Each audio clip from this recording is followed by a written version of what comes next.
What is going on, YouTube people? New Cards and Comics here for a holiday weekend edition of the weekly sports card market update. Hopefully, for those that celebrate, everyone had a wonderful Thanksgiving, did some Black Friday shopping, ate some leftovers. Hopefully, you did all the things. Also, hopefully, you were not along the I-90 corridor between Cleveland and Buffalo, which is getting absolutely decimated with lake effect snow throughout the weekend, I believe. We'll see what Sunday Night Football looks like tonight. But overall, good week. Did some family time. Wife and I put some Christmas decorations up. Pretty solid weekend overall. Was off work on Friday. Had a nice relaxing weekend. Got absolutely smoked ripping Topps Chrome Mega Boxes late on Friday night on the channel. Though the hobby box kind of bailed it out a little bit. That was actually a pretty solid hobby box that I opened up. Hopefully the Black Friday sales are treating you all well, whether it's hobby related or not. And speaking of Black Friday stuff, you still have a little bit of time. ComC's Black Friday sales, shout out to ComC, sponsor of today's video. Their Black Friday deal is continuing to run through Monday. So at time of recording, or when you are watching this rather, on Sunday, you still have about a day and a half, maybe 2 days, depending on when you're watching, to get some deals done over on ComC. They have a bunch of different stuff going on, shipping credit, store credit back. I have some things I am eyeing up. Got some auctions ending. Got some bins I want to chase, some other things I've been looking at. I've just been biding my time to leap into some stuff, but I do plan on making some buys. I actually have a shipment of cards on their way home from ComC right now, and given all the Topps update that I just ripped, I have a box I need to put together to send out to them. Maybe I'll drop it off. I don't know. We'll see. But if you're not using ComC, this is a hell of a weekend to jump in. Speaking of Black Friday deals, I thought most of the Black Friday deals kind of sucked, at least online. I didn't see anything that was like, I need to buy this right now. I saw some people said that they got some good deals on Heritage high number cases, I think from Dave and Adams. I didn't see much at all on Blowout that was worth going after. Deals are still up as of today. You could see limits have been removed, so you could order as much as you want.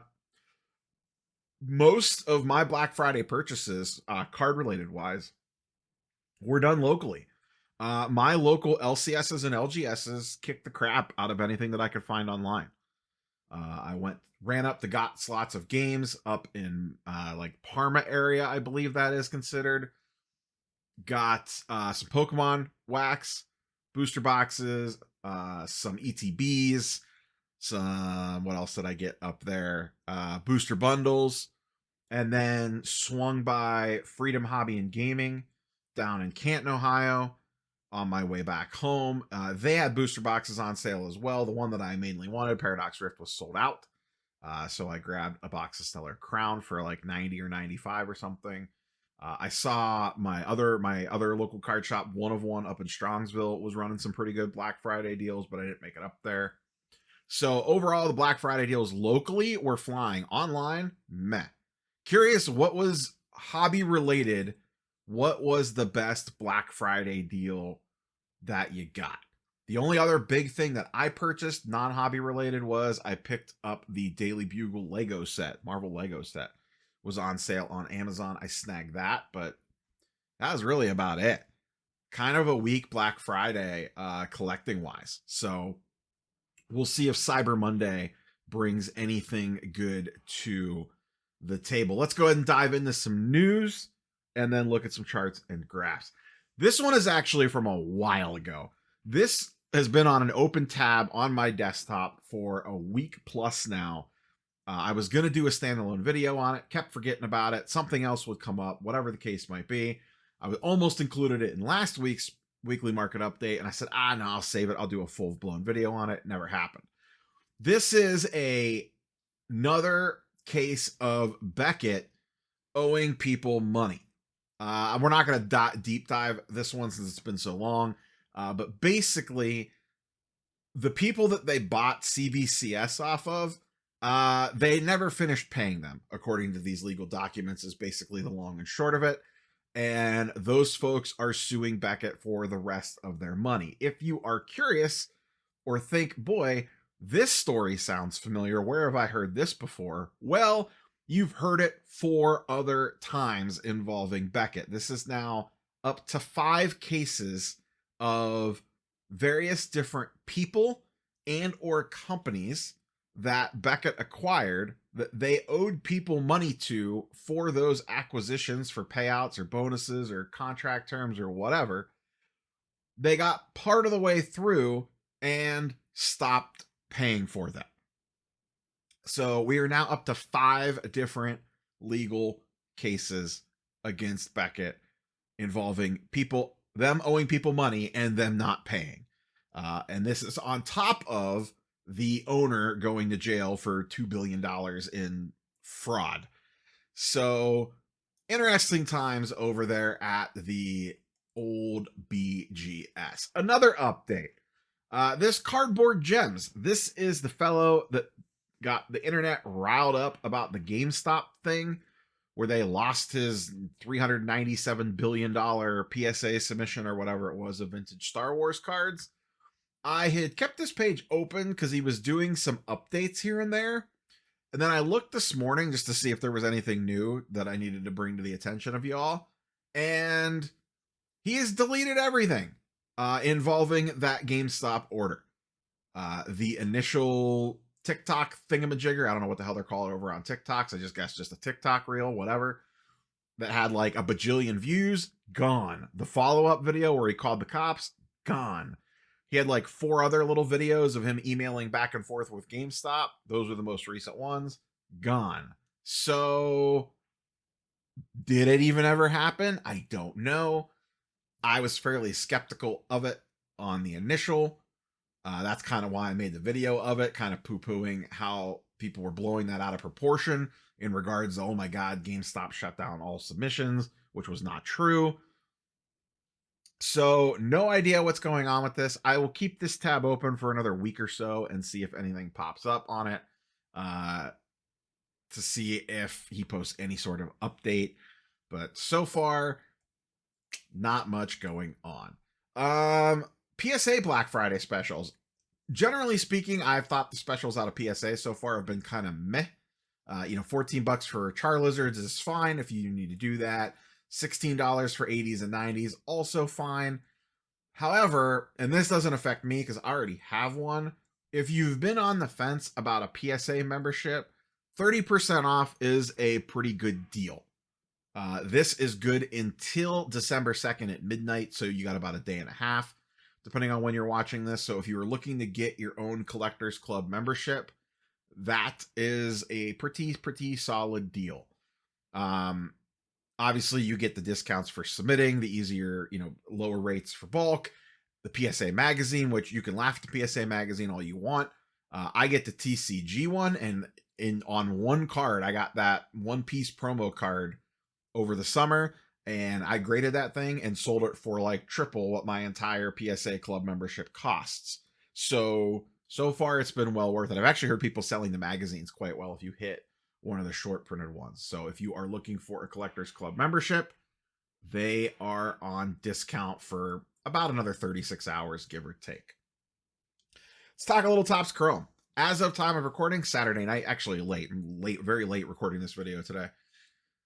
The Skeens 1 of 1 has yet to been hit. Maybe it's sitting in the jumbo box that's sitting behind me on the table in my card case. A lot of other ones have been hit, but the Skeens has not. The Ellie has been, the Pete Crow Armstrong has been, and some of the other big ones have, but there's still definitely some heavy hitters floating around out there. And update, hobby boxes and jumbo boxes prices are creeping up. This is over the last 30 days. Hobby boxes are now up to $340, and jumbos have been flirting with basically $800. I look at this one day, they're $775. An hour later, they're $800. An hour after that, they're $825. Then they're back down to $800. Then they're back to $820. Then they're back down to $775. they've basically been around $800 for the better part of the last couple of days. That is the biggest reason why I haven't opened mine yet. I probably should end up selling it. Hopefully I don't end up ripping it. So that is where those currently sit. Mega boxes have come down quite a bit. They're sitting at about 70 to 75 bucks a pop. With all the different restocks and orders coming in and all that nonsense with those, that has cooled the prices on mega boxes a little bit. My experience opening the mega boxes, not great. If you want to see a bunch of Topps Chrome mega boxes ripped, go watch Friday night's live stream. I ripped 8 of them, 9 of them, 10 of them. I don't remember, a lot. And they suck. Long story short. Speaking of debut patches, I actually thought this was kind of interesting. Joey Loperfido put, one, he inscribed it, which I thought was pretty cool. And 2, he put DM me on the back. Because a lot of the players I've noticed, not necessarily the super duper stars, but a lot of the players have been on social actively looking for these. I've seen lots of instances, or a handful of instances, of people reaching out to the players, especially guys that, like, you know, Loperfido's a pretty decent prospect, but his 101 debut patch isn't going to go for 100K like Skeens is, or some of the other big boys. A lot of the, you know, $500 to $1,000, a couple $1,000 ones, the lower end ones, it looks like a lot of people have been working out trades with the players for those, which I think is kind of interesting. That the players, one, it's kind of fun that the players are chasing these things, that they're actively looking for them. I've seen other posts from other players saying, hey, if you find this, please reach out. I'm interested in acquiring it. I just think that's kind of cool. Now, you know, is that, if you want to go tinfoil hat, is that Fanatics telling them to do that? Ooh, pulling the strings. Or is it that they're genuinely interested in kind of getting that little piece of history back? I mean, if you were the player, I think it would be kind of cool to have your own card from your MLB debut game. Especially the guys that maybe they don't get, like, maybe they get a cup of coffee and that's it. And like, that's their one, you know, that's their lifetime memory, like core memory unlocked of like their 1 week in the majors or whatever. And they want to try to pull off a trade for their card or whatever. I think that's kind of cool. If a non-high priced player wanted his, I would actively work out a deal with them, no problem. Now, if we're talking about a Skeens or an Ellie, basically life-changing money on selling this thing, that's a little bit of a different story.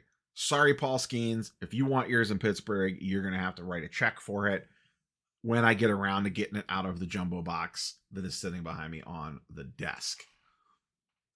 Speaking of Topps products, jumbo Bowman boxes. Bowman Draft is a coming, and they kind of shifted some things around. Shout out to one of my local card shops, One of One, great shop up in Cleveland, mentioned them earlier. They posted this on Instagram. According to them, it sounds like Topps has kind of shuffled up the wording for these. Jumbo, which was 3 autos in the past, they are now calling hobby. Super jumbo boxes, which have the 5 autos in them, are now called jumbo.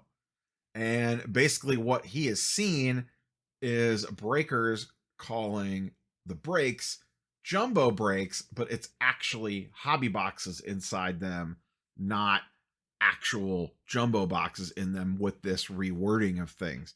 So long and short of it, if you are buying into a break of Bowman Draft and this product releases in just a couple of days, pay attention to what you are getting yourself into.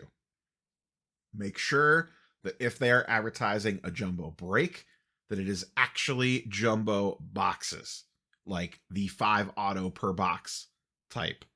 So just do your due diligence if you are degenning into breaks. Speaking of Bowman Draft, Jack Caglione, one of the big chases in the product, one of the top draft picks from this last draft. He is a two-way player. He pitches and hits, and Topps has announced they are doing both versions of his cards. So there is going to be a hitting version and a pitching version for Caglione. I believe he is known as a much better hitter than a pitcher. I could be wrong on that. Bowman prospecting is not exactly my thing, but fun little angle extra thing to chase in this year's Bowman Draft. Mr. Ohtani. So, remember how his interpreter stole a bunch of cards last year, and that was a whole hubbubaloo right around the time everyone was drafting fantasy drafts, and it was all going to zero, and he was going to jail, never to be seen again. Him and Wander Franco were going to become the new all-stars of the California Penal League, and then that all blew over, and it found out that it was, air quotes, his interpreter placing the bets, not Ohtani, and that his interpreter bought a bunch of baseball cards in the tune of, I think it was like 300 and some thousand. Yeah, 325K. Ohtani wants the cards back. I believe, I don't know if they're being held as evidence or held in some sort of trust or whatever, or wherever they are, but Ohtani wants them. He wants those cards back. Lesko did a tweet thread on this, and he seemed to imply that Ohtani should probably be able to get these back fairly easily, considering all the circumstances and the documentation and everything. It would be cool to know what the cards are exactly. So some of those Ohtani must have actually owned. Don't know. This whole thing has sounded a little fishy ever since the beginning. I'm not tinfoil hat guy, but 1 + 1 never equaled 2 on this thing back in the spring. With that, let's dive into some charts and graphs over in the Market Movers. Link in the description down below. You could get a free trial and also $20 rather off for life. So check those out if you want to play around with charts and graphs on your own. First up, let's talk a little baseball, and we are starting with one Mr. Skeens. Up on the old chart here, I have his PSA 10. That's the dark blue line. First Bowman auto. In the red line, the one that goes all the way out as well, is his raw first Bowman auto. What I was curious here on is how that was comparing to some of his big hits out of Topps Chrome. Topps Chrome Update rather. His base Topps Chrome raw auto is going for $560, and his refractor auto is going for $680. Now, it's only been about a week or two. I expect these prices to come down. However, these seem a little out of whack. The first Bowman, I would assume, is going to outpace this card in the long run. So if you're going to be chasing Skeens stuff, if you want to buy a Skeens auto, in my opinion, you might be better off looking towards the first Bowman than the Topps Chrome, at least at this point, or let the Topps Chrome stuff chill out a little bit. You could see that big spike up in this. I ran this all the way back to the beginning of March. So this is like 9 months, 8.5 months worth of data here on those two. I was just kind of curious where the Topps Chrome update cards fell in compared to the first Bowman. Personally, I would probably rather have the first Bowman, at least if you're comparing the two base cards. I would rather have the refractor update auto than the non-refractor first Bowman auto if you're making me choose between those two. But if you're just talking about base autos, just be a little bit careful out of there chasing update stuff out the gate. It's still early. Prices are still adjusting. Now, a little bit more baseball. We are at Thanksgiving. Generally speaking, and this could always change. It is no sure thing. Basically, right around now is almost always, give or take a couple of weeks, but this late November, early December is usually the cheapest prices that you find for baseball guys. What I was curious about here is just to kind of see how some of the prospects, well, most of these guys are all called up now, have been trending. Once again, I ran this back to March 1st.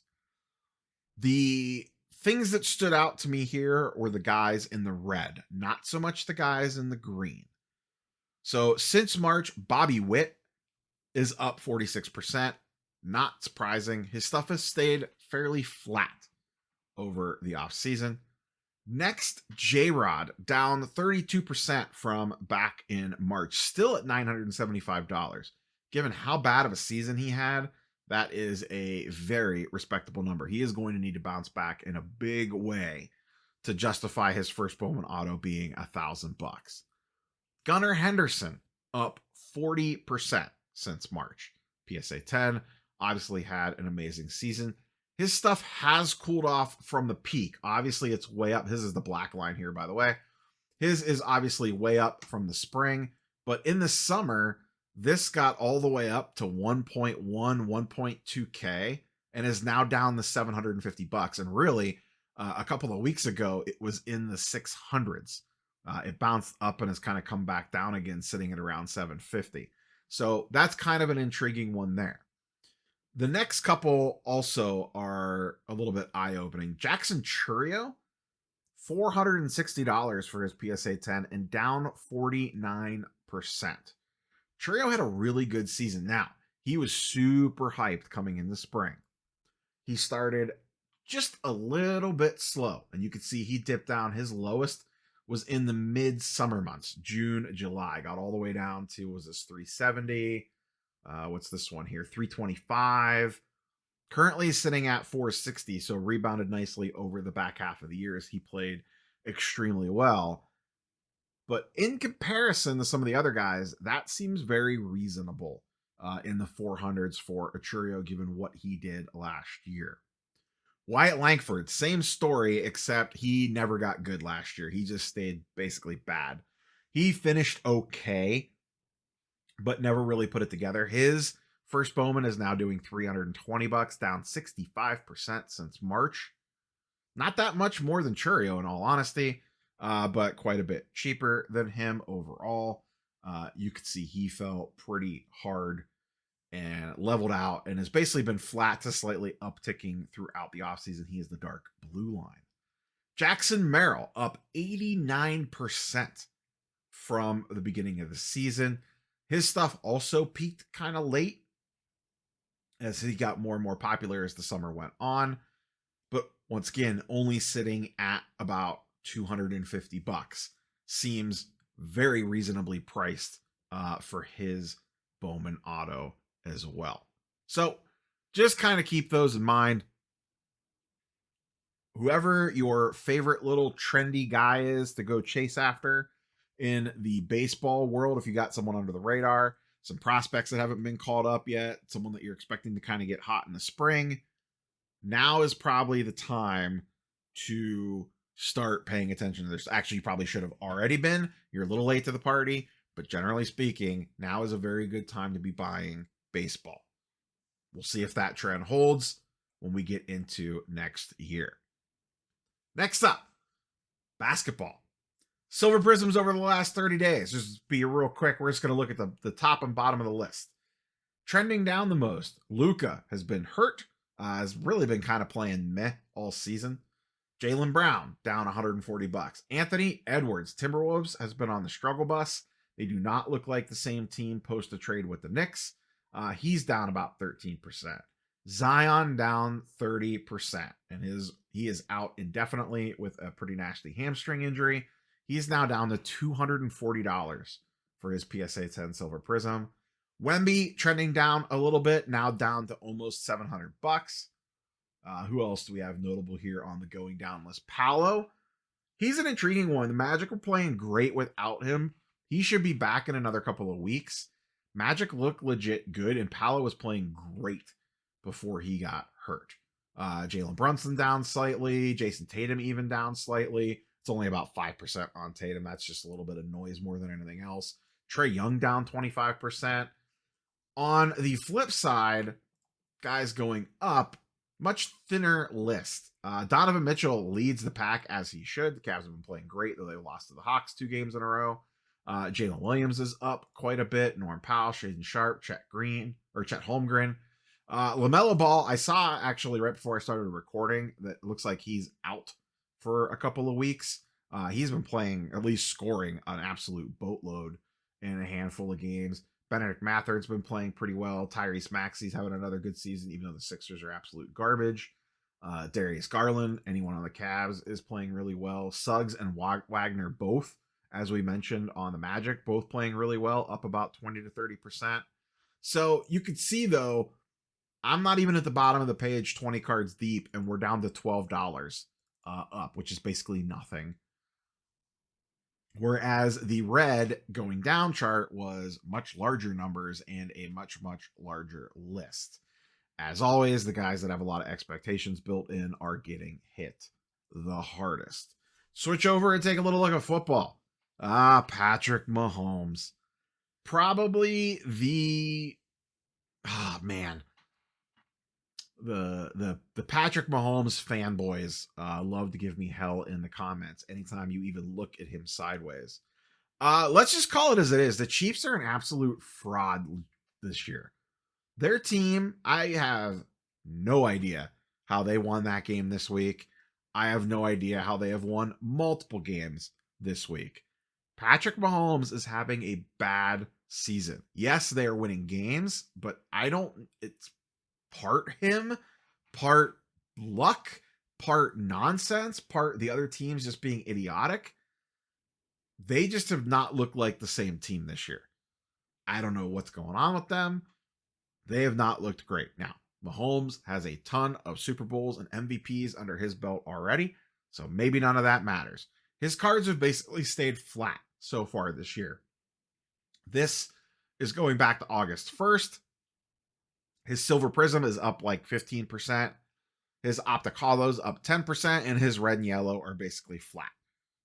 It's down 2%, but that's basically flat. Anything in single percentage points is just, market noise.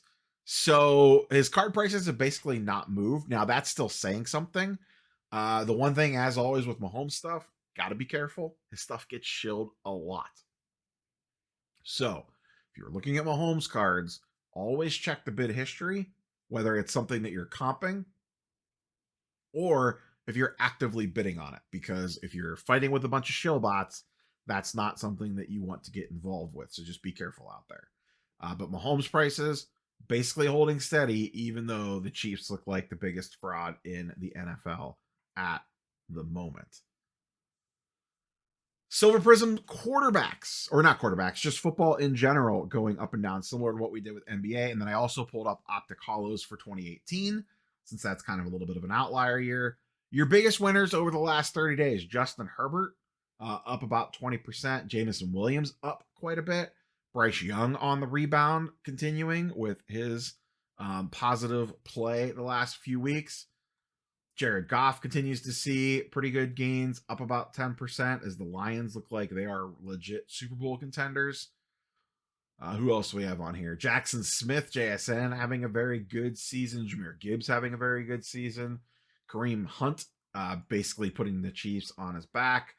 Will Levis looked okay last week. Titans have a really good defense, but Will Levis has been crap all year long. Here's the trick. Once again, looking at the last 30 days and sorting this by most gained dollar figures, we go 20 cards deep and we're at $3.50. That is not great. Let's flip this list around and do the same thing. Your biggest losers so far over the last 30, Joe Burrow down 20%, Jordan Love down 15%, Derrick Henry down 44% is a little crazy. It could just be weird, like beginning and ending points with sales. CJ Stroud now down to $450 as he looks just completely off this year. Brock Purdy hurt, down 15%. Sam Darnold down 30%. A little surprising, given how well he continues to play. Tyreek Hill down slightly. Micah Parsons down slightly. What else do we got here? Christian McCaffrey just freshly back from injury. Justin Jefferson down about 6%. A little bit of market noise there. But same thing when you get to the bottom of this list. You're looking at about, we were $3 in the green. Now we're talking about the teens in the red. Not huge, but it just kind of shows how things have been moving over the last 30 days. Let's look at 2018 Optic Hollows. Those are 2018 Silver Prisms are ghosts. You just get a lot of market noise on them, so sometimes it's hard to get an accurate representation on what's going on with the 2018 class. And quite honestly, the 2018 class has been having a pretty good year overall. Josh Allen's Optic Hollow is down slightly, but not super crazy. Lamar Jackson having a fantastic season is up about 10%. Saquon just smashing people and winning fantasy drafts all over the place from a late first round pick, up 40% on his Optic Hollow. Baker, no change because only one is sold. Sam Darnold down quite a bit on his Optic Hollow. Calvin Ridley up slightly, but those are pretty much the big boys from the set, the quarterbacks there, and Saquon, all seeing pretty decent movement. Overall, this year's been pretty good for the 2018 NFL draft class. We will see how it finishes up as things progress. That is all I have for you boys and girls today. While you were listening to this, am on my way up to Cuyahoga Falls for a show, a little local show up there that they run every few months. It's not super consistent. It's not like every month like my other one. This one comes every few months, so I'm going to run up and check that out. I got nothing going on Sunday morning until football starts anyway, so I will be roaming around that. I am still eyeing up the Philly show to attend in about 2 weeks, so hopefully I'll be able to make it out to that. Good luck on the rest of your Black Friday deals, if there are any, and see what you could dig up on Cyber Monday out there. Catch you boys and girls on the next one. Peace.